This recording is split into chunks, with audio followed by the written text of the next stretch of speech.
Hello students and welcome to the class. आज के class में हम कंपोजिट फंक्शन का नेक्स्ट लेक्चर देखेंगे। पिछले क्लास में हमने कंपोजिट फंक्शन पढ़ा था। पहले एक बार रिकैप कर लेते हैं what is a composite function. मैंने एक एग्जांपल दिया था कि मान लीजिए कोई एक ऐसी इंडस्ट्री है जो दूसरे इंडस्ट्री के इनपुट का इस्तेमाल करती है। लेट अस एग्जांपल एक इंडस्ट्री है डेयरी इंडस्ट्री जिसका प्रोडक्ट है दूध। उसका जो आउटपुट है मिल्क इज यूज्ड बाय से स्वीट इंडस्ट्री, मिठाई के इंडस्ट्री में, मिठाई के फैक्ट्री में वो इनपुट की तरह काम करता है। ऐसे फंक्शन को हम कंपोजिट फंक्शन कहेंगे। जैसे आपके पास कोई फंक्शन है f of x, उसको आपने इनपुट दिया x, इसका जो आउटपुट है f of x, now this output serves as a input for a new function g of x, then this is known as g of f of x। यही आपका होता है कंपोजिट फंक्शन। इसे हम इस तरह से भी लिखते हैं GOS, गॉफ फंक्शन फॉफ फंक्शन। ये आपका है g of f of x। अब इस फंक्शन g of x के लिए सारा इनपुट जो है वो f of x। ठीक है, क्लियर है सब लोगों को? तो ये बात हमने समझा था कि इस फंक्शन के लिए सारा जो इनपुट है वो है आपका f of x। f of x इसका सारा इनपुट है, तो ये आपका गॉफ फंक्शन है g of f of x। ठीक है, तो एक सवाल आया था क्या ये फंक्शन हमेशा डिफाइंड है? ठीक है, एक क्वेश्चन ये था कि क्या ये फंक्शन हमेशा डिफाइंड है। तो इस बात को समझिए, नहीं, ये फंक्शन हमेशा डिफाइंड नहीं है। ये फंक्शन जैसे पहले f of x, इसका डोमेन हम देखते थे तो कहते थे कि ये दो बातों पर निर्भर करेगा। सॉरी, ये एक बात पर निर्भर करेगा कि f of x में x अपने डोमेन में रहे। ठीक है, ये इस बात पर निर्भर करेगा कि x अपने डोमेन में रहे। और जब g of f of x देखेंगे तब दो बातें देखनी पड़ेगी। वो कौन कौन सी बातें? पहले तो f of x डिफाइंड रहे, यानी x जो है वो ऐसा हो कि f of x के डोमेन में रहे, वो डिफाइंड रहे। और साथ ही साथ f of x ऐसा हो कि g of x को भी डिफाइन करे। एग्जाम्पल देखिए, सोचिए आपके पास कोई फंक्शन है f of x, ये है आपका x प्लस, ठीक है, और कोई फंक्शन है g of x, ये है आपका स्क्वायर रूट ऑफ x। ठीक, अगर हम यहां पर लिखते हैं g of f of x, तो ये हो जाएगा स्क्वायर रूट ऑफ, जहां जहां x दिया है वहां वहां f of x दे दीजिए। तो जहां जहां x दिया है वहां वहां f of x दे दीजिए। तो जब यहां पर f of x देंगे तो f of x है क्या? x प्लस 1, तो square root of x plus 1। लेकिन जब आप f of x के लिए देखिएगा तो f of x जो है वो तो सारे रियल वेरिएबल डिफाइंड है, लेकिन ये डिफाइंड है सिर्फ x0 और उससे बड़ा के लिए। तो ये x plus 1 g of f of x तभी डिफाइंड होगा जब ये x प्लस 1, ये x प्लस 1 जो होगा वो 0 से बड़ा होगा या x माइनस 1 से बड़ा होगा। ठीक है, तो g of x दिखने के लिए हमको देखना पड़ेगा x प्लस 1 का रेंज, इसका रेंज इसके डोमेन का सबसेट हो। अगर रेंज की बात करें तो f of x का रेंज क्या होगा? f का रेंज होगा x प्लस 1 माइनस इंफिनिटी से प्लस इंफिनिटी, सारे रियल नंबर। और डोमेन की बात करें तो g का डोमेन क्या होगा? g का जो डोमेन होगा वो है कि स्क्वायर रूट के अंदर जो भी हो 0 से बड़ा हो। ठीक है, तो ये इसके डोमेन में आना चाहिए। तो यही बात जब आप देखेंगे तभी एक फंक्शन डिफाइन होगा। तो आप क्या करेंगे?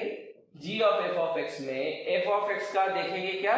f of x का देखेंगे रेंज। ये रेंज इसके डोमेन का सबसेट होना चाहिए। इसका रेंज क्या है? माइनस इंफिनिटी से प्लस इंफिनिटी। तो और इसका डोमेन क्या है? Greater than equal to 0। ठीक है, तो ये इसका सबसेट होना चाहिए। ठीक है, तो जब हमने देखा इस फंक्शन को तो ये देखा कि इसका जो रेंज है वो सारे रियल नंबर हैं, इसका जो डोमेन है g का वो ग्रेटर देन इक्वल टू 0, ये इसका डोमेन है, सबसेट है।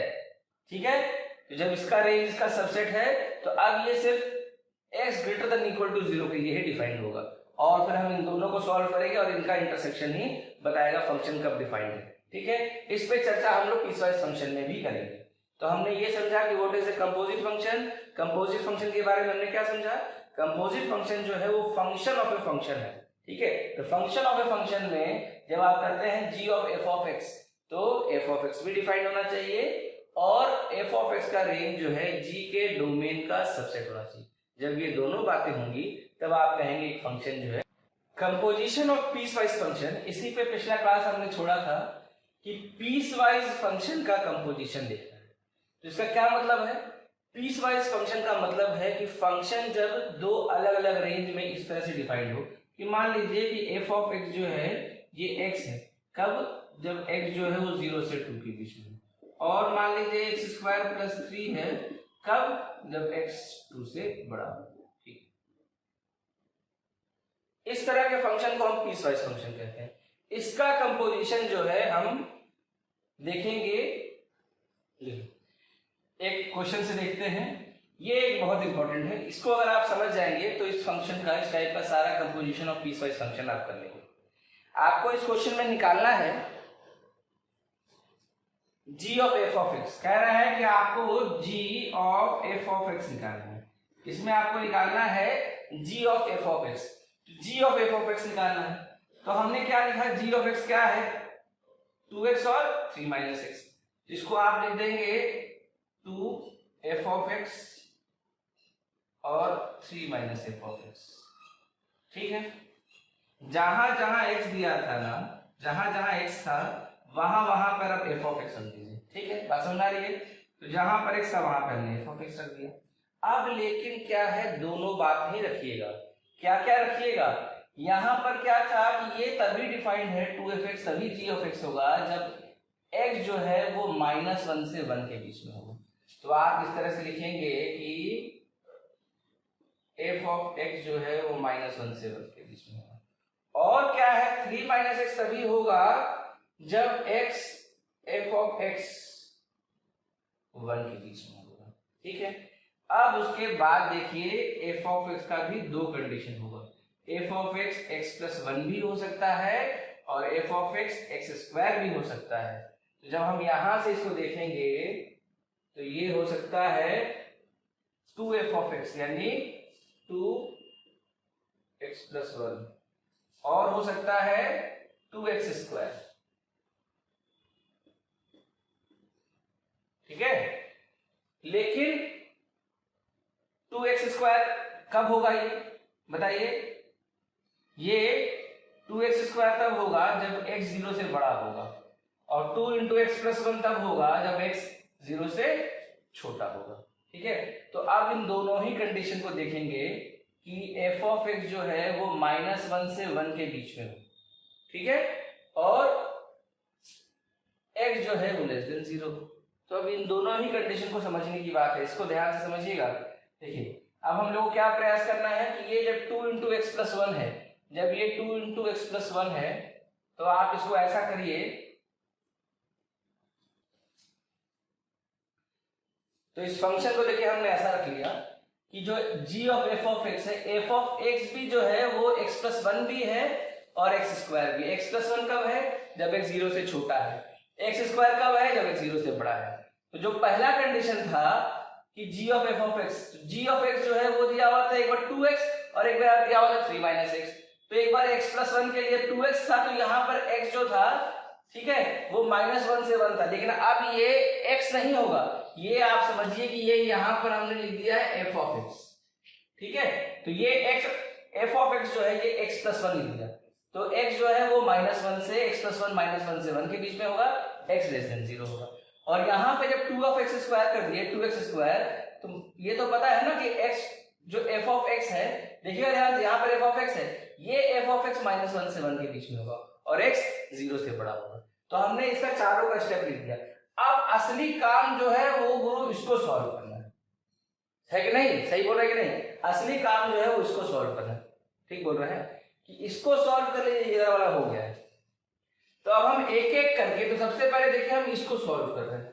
इसको सॉल्व कर रहे हैं कि ये कह रहा है कि x प्लस 1 -1 से 1 के बीच में है और x 0 से छोटा है। इन दोनों का ही इंटरसेक्शन निकालना है। कहते हैं कि g of f of x 2 of x plus 1 ये तभी होगा जब ये x प्लस 1 -1 से 1 के बीच में हो, जहां पे 1 इंक्लूड नहीं करेगा और x 0 से छोटा हो। अब यहाँ पर क्या है, ये इधर चला जाएगा, तो ये हो जाएगा -2 से लेकर x 1 के बीच में, नहीं ये जब इधर चला जाएगा तो ये हो जाएगा -2 से लेकर x जो है वो 0 के बीच में होगा और x 0 के बीच में होगा। उसके बाद क्या है, आप इन दोनों का नंबर लाइन प्लॉट करिएगा। जब नंबर लाइन प्लॉट करिएगा तो आपके पास दो नंबर आ रहे हैं, एक आ रहा है 0, एक आ रहा है -2। यहाँ पे लिखा -2, यहाँ पे लिखा 0। एक कह रहा है कि x 0 से छोटा होगा, इंक्लूड नहीं करेंगे, x 0 से छोटा होगा। और एक कह रहा है कि 0 से -2 के बीच में होगा।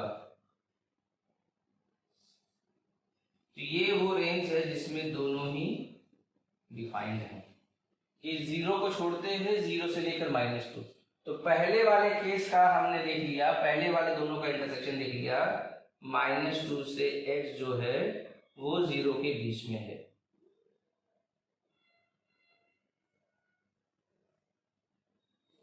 ठीक है, फासलर ने क्या किया, हमने कहा ये जो x+1 है वो -1 से 1 के बीच में होना चाहिए। क्यों ऐसा लिखा, क्योंकि कहा पहले ही कहा गया था कि g of f of x 2x होगा अगर x -1 से 1 के बीच में होगा। लेकिन अब ये 2f ऑफ x है ना, तो ये f ऑफ x x+1 है, तो ये -1 से 1 के बीच में हो गया। ठीक है, और x जो है x x+1 कब है, f ऑफ x x+1 कब है, जब x 0 से छोटा है। तो इन दोनों को हमने एक साथ रख दिया, इससे कंडीशन ये बना। ठीक है, तो ये पहले वाला का कंडीशन बन गया। पहले वाला कंडीशन बन गया कि -2 से x 0 के बीच में, पहले वाला कंडीशन बन गया। ठीक है,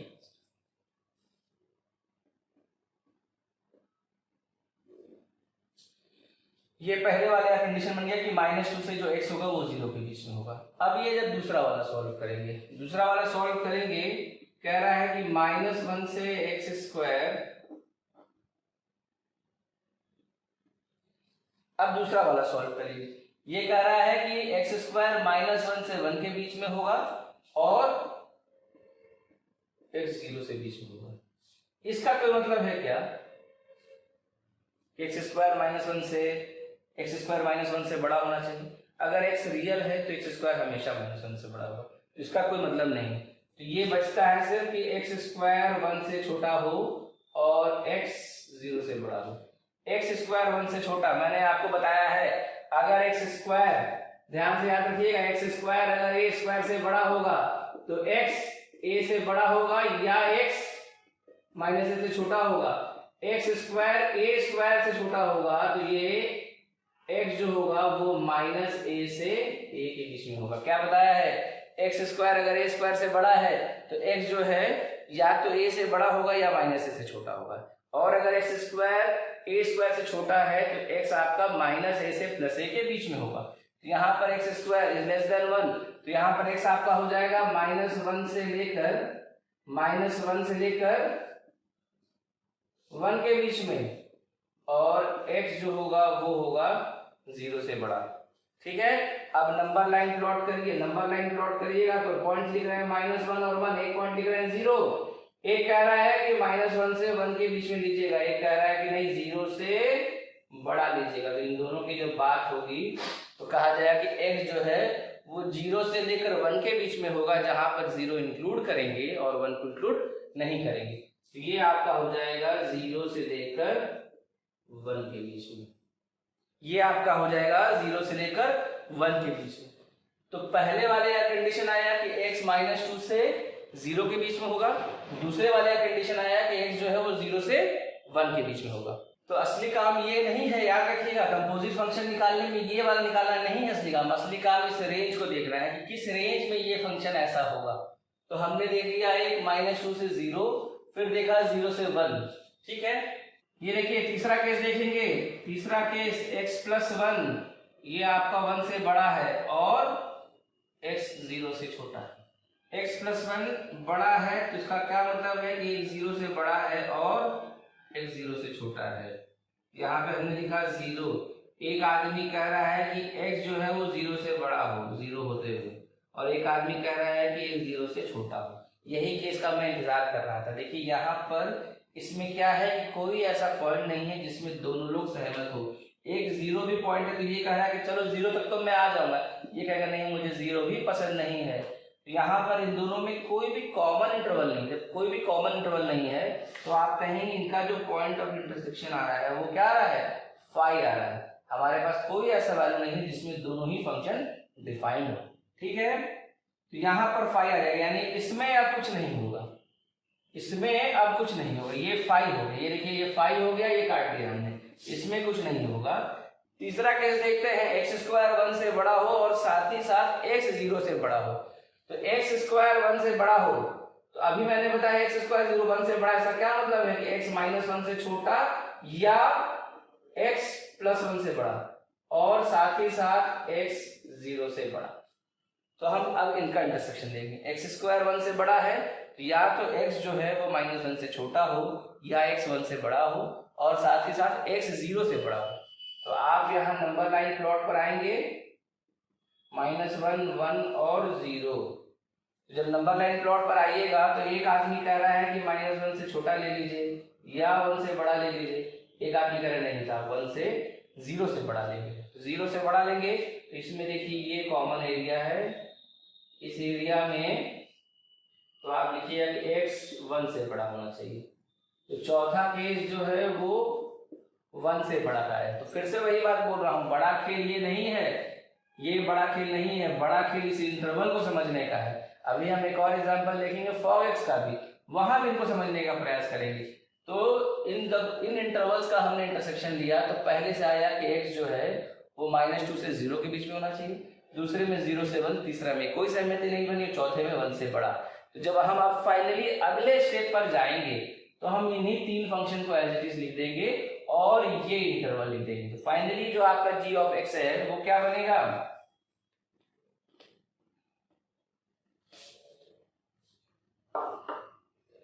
g ऑफ x बनेगा g of f of x। तो फाइनली आपका जो गॉस फंक्शन है g of f of x वो क्या बन जाएगा,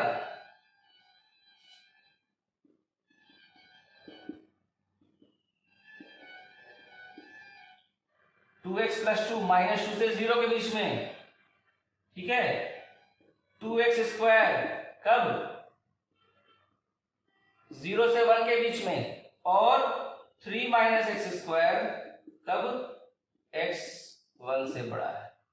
तो ये आपका फाइनली ये फंक्शन है कि g of f of x 2x plus 2 -2 से 0 के बीच में जब होगा, 0 से 1 के बीच में ये होगा और 1 से बड़ा ये होगा। आप चाहें तो इन फंक्शन का ग्राफ भी प्लॉट कर सकते हो, वो भी हमने देखा है। कह रहा है -2 से 0 के बीच में फंक्शन है 2x प्लस 2। तो अगर हम इस तरह से इसका ग्राफ बनाने का प्रयास करेंगे तो -0 से लेकर -2 के बीच में ये क्या है 2x प्लस 2, कैसा ग्राफ होगा, स्ट्रेट लाइन ग्राफ होगा। ठीक है, तो y is equal to 2x plus 2 कैसा प्लॉट करने पे कैसा दिखेगा, y is equal to 2x plus 2 plot करने पे कैसा दिखेगा बताइए। ये ग्राफ आपका दिखेगा कि ये ग्राफ जो होगा वो कुछ इस तरह का होगा, आप इसको ऐसे समझ सकते हैं।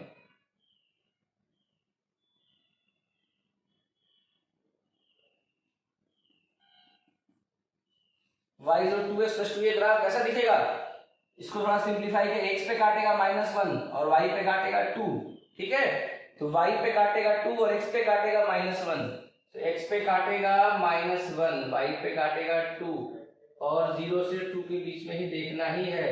यहां से लेकर यहां तक ये फंक्शन कुछ इस तरह का दिखेगा। ठीक है, 0 से लेकर 1 के बीच में ये फंक्शन कैसा होगा, 0 से लेकर 1 के बीच में, 0 से लेकर 1 के बीच में ये फंक्शन होगा 2x स्क्वायर।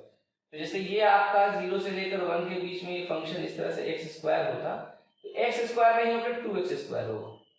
ठीक है, इस तरह का थोड़ा सा ग्राफ जो है, जैसे x स्क्वायर पे ये वैल्यू आता, मान लीजिए ये वैल्यू है आपका, ये वैल्यू है आपका 2, x स्क्वायर पे ये वैल्यू कितना आ रहा था, x स्क्वायर पे ये वैल्यू आ रहा था 1, तो अब ये 1 नहीं आकर ये आ जाएगा इस तरह से 2, तो ये आपका हो जाएगा 2x स्क्वायर। ठीक है, और उसके बाद 3 - x स्क्वायर। तो यहाँ पर ये आपका है 0 से 1, और इसके आगे ये ग्राफ होगा 3 - x स्क्वायर। थोड़ा सा आपको इसमें दिक्कत हो सकती है कि 3 - x स्क्वायर कैसे बनाए। इसको आप ऐसे समझ सकते हैं कि 3 - x स्क्वायर हमने बनाया है क्वाड्रेटिक इक्वेशन में भी, और अब इस टॉपिक के बाद मैं आपको ग्राफिकल ट्रांसफॉर्मेशन पढ़ाऊंगा। ग्राफिकल ट्रांसफॉर्मेशन पढ़ने के बाद इस तरह ग्राफ को बनाना बहुत आसान हो जाएगा। तो ये 3 - x स्क्वायर ग्राफ कैसा बनेगा, ये आपने बनाया 3 माइनस एक्स स्क्वायर। अब हमको देखना है 3 माइनस एक्स स्क्वायर, वो ग्राफ कैसे लिखिएगा, ये देखिए आप एक्स स्क्वायर है, ये माइनस एक्स स्क्वायर है, 3 माइनस एक्स स्क्वायर, सारे ग्राफ को आप 3 से बढ़ा दीजिए, x बराबर 1 रखेंगे तो 3 माइनस 1 2। देखिए ये यहाँ पर कंटिन्यूअस फंक्शन इस तरह से ग्राफ लिखिएगा, इसका ही वो हिस्सा ऐसे लिखिएगा, ठीक है। इसमें परेशान नहीं होना है, ग्राफिकल ट्रांसफॉर्मेशन आगे हम लोग भी बहुत पढ़ने वाले हैं, ठीक है, क्लियर है। तो ये आपका g of f of x निकालने का है। फिर से मैं रिपीट कर रहा हूँ, फंक्शन में असली काम क्या है, फंक्शन में असली काम इस इंटरवल को आइडेंटिफाई करना है, किस इंटरवल में फंक्शन डिफाइंड है, और उसके बाद हम इसको सिंप्लीफाई करेंगे। ये हमने निकाला g of f of x।